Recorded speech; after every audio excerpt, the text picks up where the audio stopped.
Hey guys, welcome back to Chris and Retro. Do an episode tonight. Today's International Overdose Awareness Day and International Overdose Awareness Day.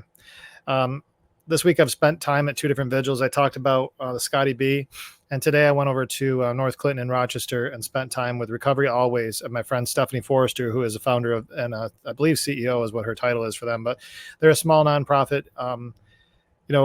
Stephanie will be coming on the show here as a guest. She's been a friend of mine for quite a while.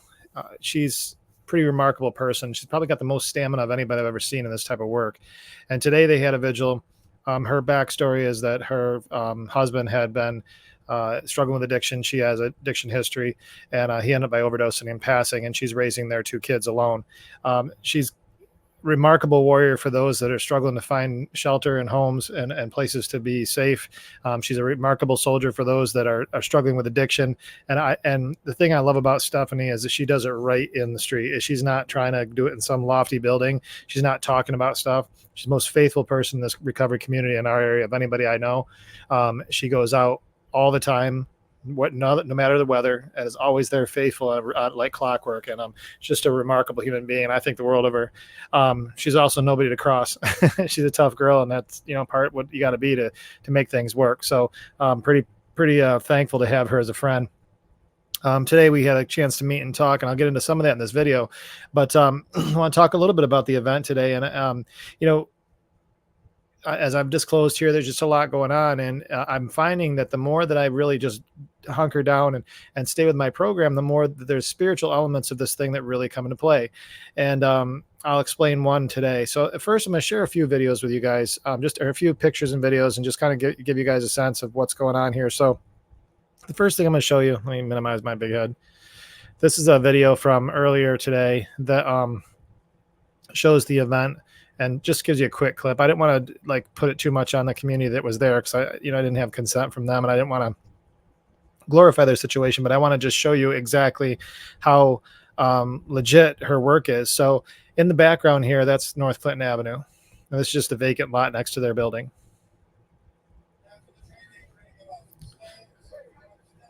So they're doing a collaborative effort here, and this is really about right now they're going to get into doing Narcan training right here in front of everybody, which is pretty cool.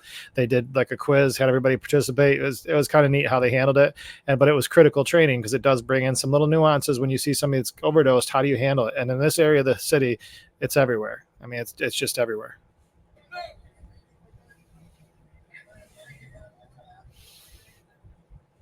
So this back here, Stephanie had a situation where she's been an advocate for those that are struggling to find shelter. And she has, that lot isn't one that they own, but she is one to make sure that people are taken care of. And so she's moved some people, I believe, from some other places where they were kicked out and set them up shop over there, some tents, which is such a Stephanie move.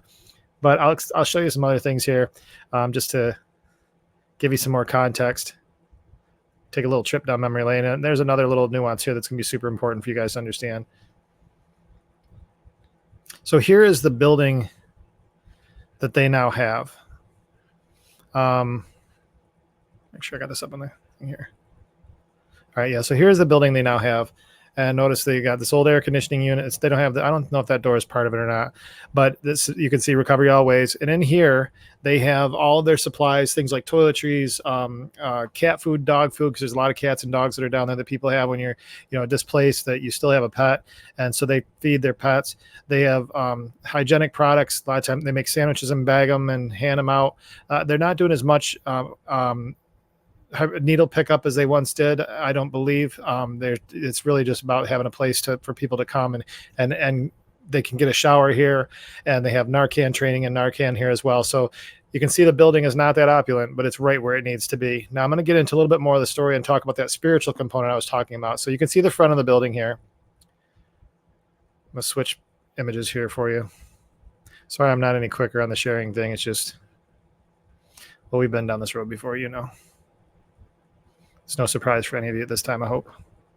If it is a surprise for you, then you have not been paying attention to my show, that I struggle doing this efficiently. So, present again. So I'm going to share with you an image that's going back up the street from that building.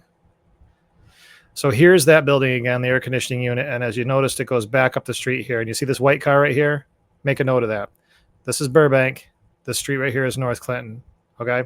And then this building right here, you can see has kind of a separation here.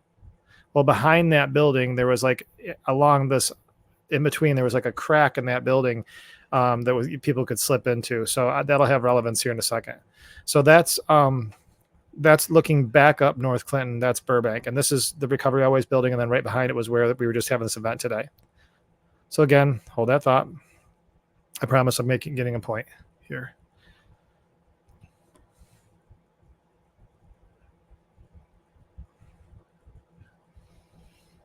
Okay. So I've talked to you about Sam's history. And in 2016, she was shot 1 month from delivering my stepdaughter, Skylar, who I've raised her entire life. I'm the only father she's known. Her father, Skylar's father, was shot, I believe, 6 times in the head and killed in that same incident. Sam was shot twice. Obviously, Skylar survived. Sam survived. Walt did not. It was a lot of speculation as to why. The people that were involved have since gotten life in prison.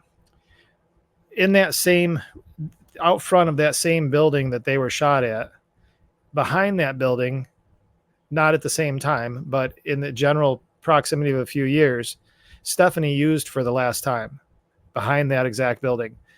Now, Sam and I and Stephanie did not know that about our connectivity and our history. We're working on some stuff together and relative to the recovery community. And lo and behold, this story connected. And it was kind of mind blowing. Well, when I went up to this event today, I had forgotten that their new building was this close to Burbank. I didn't realize it was at Burbank. So if you recall that air conditioning unit, that's it right there. That air conditioning unit is the same air conditioning unit of the building I just showed you. So this is looking back down the street. And you see this white car on the right over here? Right over here, this white car. That air conditioning, that white car. And remember, I showed you the other white car? That's the car that Sam was in, and that's the car that Walt was shot in. That's the scene of the crime where they were shot. You can see all the casings here on the ground. This is where they're shot in the middle of the afternoon. That's the building raw. Behind it is Stephanie's last use, the CEO of this program, and Sam, my fiance. This little block, this little section right here was all that. And now where all those people are standing in that open area today was a vigil for those that overdose and hamburgers. And I was cutting hot dogs. Really, the only value I had was splitting hot dogs so they could grill them. But that's where that was. Why am I sharing this with you? Is it a morbid thing? No, it's a reminder that we're all real close in this whole journey. And now not everybody's spent time in North Clinton or in that area of the neighborhood of Rochester. And I wouldn't recommend, if you don't have a purpose, that you would be down there. There's some real struggles in that community. But if you want to volunteer and you want to help, they certainly can use the help, and you should get down there. Just make sure you're going to somebody that knows what's going on. The community is struggling and in a lot of ways finding their own solutions. Now, to give you an idea, I mean, so a lot of times we chalk it up to this community and say, well, just go get a job. Well, that's great. Transportation is a problem down there because the thing is that if you don't have a car, which many don't, you have to rely on public transit, which is RTS, which is massively unreliable. So if you get an RTS bus and you try to go use that as your primary transportation for work, first of all, you got to get to a bus stop. The bus stop, if it shows up on time, has got to get you to your job. And if it shows you up to your job on time and they're tolerant of it, how many times are you going to be late for this shift that they don't fire you for being late and you don't have transportation? People say, grab a cab. Well, there's not a lot of cabs around anymore. So they say, grab an Uber. This type of area of the city, Uber is reluctant to use. So I can always get an Uber down there. I can't get an Uber out of there for the life of me. And basically what I have to do to get out of this area of the city is I walk from Burbank, the entire length of North Clinton, all the way down to, there's a church at the end. And I get the Uber from the church porch and they'll come to the church. So I have to walk down through the entire hood just to get an Uber out. It's that difficult, the way the perception is of the city. So So they can't do that. So the thing is, the community itself, and then there's no jobs within the city, not in, within these neighborhoods. So it's really difficult for somebody to actually find a way out and have employment that actually is sustainable. So there's a lot of perpetuating circumstances, and then on top of it, it's drugs everywhere. I mean, there are drug dealers everywhere, and that is where they're making their income, is through drugs and prostitution and many other things. So theft, stealing cars, stealing stuff, it's an ongoing hustle. And you don't know who's trustworthy and who's not. It's just a very difficult place to be.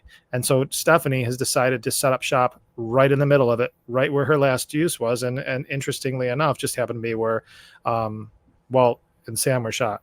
Now, the last thing I'll just share with you on this, for context, I want to just one more time show you one picture. And hopefully this just drives home the point. Remember the picture with the white car? Here's another white car sitting right there. Now, I know it's just a white car, and it's just, a white car, and I shouldn't read too far into it. But for today, when I got out of my Uber here on Burbank and got out of the car and realized, oh man, they're literally right here. As I'm walking back and I look and saw a white car right where Walt's car was parked, it really hit me hard. And the reason it did is because Sam is currently in rehab and she's doing well, but she's got so much on her plate right now. And after all these years, from 2016 to 2024, that street is still trying to take her life. And so, in these cases, as a sidebar, I'd ask for prayer for Sam and our family. She's doing really well. I talked to her again tonight. She sounds like she's got her feet underneath her, but, depression and things like that's real tough. And, we want her to be healthy. But these are the streets, and they claim people. They don't allow you to live. They claim you, and they suck you in, and they keep you there. I'm going to try to get Stephanie on here because I really appreciate her as a person. She's a great friend. This organization, they provide food and they provide respect for people. And, Stephanie's willing to deal with all the complicated factors of people that don't have a place to live, and reoccurrence of substance use and all kinds of stuff. Transportation issues. I mean, they just do a remarkable job of being there to be servants of those that don't even know. And if you saw how she interacts with people, you'd find it remarkable, because it's not this Pollyanna nonsense. She's a tough lady, but she's there to solve a problem for them. And if they're willing to put some work in, she'll have the access for them she'll figure it out one way or another. And I've seen her do it. So it's a pretty impressive organization. Today they did the vigil. They did an Arcan training, had some food for people, and then got into recognizing the names of those that people had brought there that were lost. And, it's a pretty substantial list, obviously. And one of them was Stephanie's departed husband. What's kind of cool is I was making hot dogs and hamburgers with her son, who is now a senior in high school. He's got aspirations for college. He's an outstanding wrestler. He wrestles heavyweight, but he's 190 pounds. He plays defensive tackle and defensive end for his high school, who is a highly competitive high school this year in football. And he's got aspirations of hope and a future in college. And man, what a change from his mom living in the street, one of the hardest streets in Rochester, and hardest neighborhoods in Rochester, and one of two. And his dad deceased from the street. And then here he's just buckling down and has become an outstanding wrestler with college aspirations. And really, isn't that what we all do? So it's a great example. It's a great model for us in recovery and what we should be doing for our children. We should be creating environments for them not to have to go through what we went through. Now, my addiction history is a different animal. I mean, I didn't have this as much in my life as, Sam has had to experience with her addiction. But I also found we had a sidebar conversation. I talked about this, alluded to it a little bit at the beginning. But Stephanie, when I first saw her, she does what she always does, saw me and gave me a huge hug, which was nice, because you feel like, you're in community with people that are fellow soldiers, not just somebody handing out flowers. That's what I love about Neff is like, man, when you're with her, you feel empowered to go do something different, where other people are just sitting around just talking about stuff. She's ready to get work done. And it's pretty legit. So we went inside and talked for a second, come to find out she's got the county giving her crap about stuff with her kids. And it's just, once you get in the vortex of a system, it's just unbelievable. They won't leave you alone. And I'm telling you, she's as stand up as it gets. So we shared some frustration, and it's nice. I talk about fellow travelers on here, and Neff is a fellow traveler for Sam and I, for sure. And she's a fellow traveler for a lot of people in our community. So I'm praising her a little bit on here, but it's just encouraging to be around people like that are actually doing work. And I love it. So she'll be on the show. We'll talk to her at some point. She got a break this week to go on a vacation. So I was going to try to get her on tonight, but I think a little much with what she had going on today. But guys, today is Overdose Awareness, International Overdose Awareness Day, and it's an awareness. It shouldn't be just like, oh, I know about that. No, that's so sad. No, awareness should be, okay, what can I do? It's a call to action. These awareness days, and with what we're dealing with, is a call to action. Now, don't listen to this nonsense that says that overdose deaths are going down. Now, statistically, they are. It's projected that we're only going to have 103,000 dead this year versus 107 last year. I mean, oh, great, it's going down, but that's not a meaningful number to me based on what we're actually looking at. And so we need to look at meaningful change and why we get there, what programs are available to people, not just spending to spend, but rigorous programs that show people progress and that they can have hope and help. And, if you can help out, I mean, R.A.W, Recovery Always, and probably many organizations in your communities, they don't have money. They're operating entirely on donations, entirely, and not just money, food, everything. It's amazing to me how she's able to garner what she has with this brand new organization. It's only a few years old, where she can get the donations to sustain a small operation. And there's plenty of need for it, for sure. Today, as I was walking down North Clinton, I was noticing there's 4 or 5 different free food stations there, but it's only on Saturdays. Know what's going on the rest of the week. Yeah, I know people are afraid to be down there, but go in numbers if you're afraid. Don't go alone. Yeah, I'm dumb enough to go alone, but I think you guys should really take a look at how you can help. It's necessary and they need it. Thanks for tuning in. Please like and subscribe and comment. If you've got a local community center that's working on this program, get involved. Our county has a bunch of stuff. Our drug problem is a little different than what you see in Rochester. In Rochester, it's just a mess of complicating factors, some political, some environmental, some just how it's always been. And there's a way to invest that might be able to turn the corner for a few that want to get out. It's a lot of work. And it's not a cookie cutter approach. And our systems right now want everything to be cookie cutter. And they'll destroy families doing it, all in the name of whatever it is that they've decided their agenda is. And that's truth, as I see it. So there's some good people that work in our systems, and I've experienced a few. I've got 2 in my life right now that are pretty good, 3 actually now as of Friday, that I think are quality humans in a system that's really trying to struggle with some stuff. And they're good human beings, and I respect them. The system itself, I don't. And some of the people that are making decisions about homes and families, I don't respect them at all, because I hear the words coming out of their mouth and their half-hearted effort to garner facts, and all of it's with bias and stigma.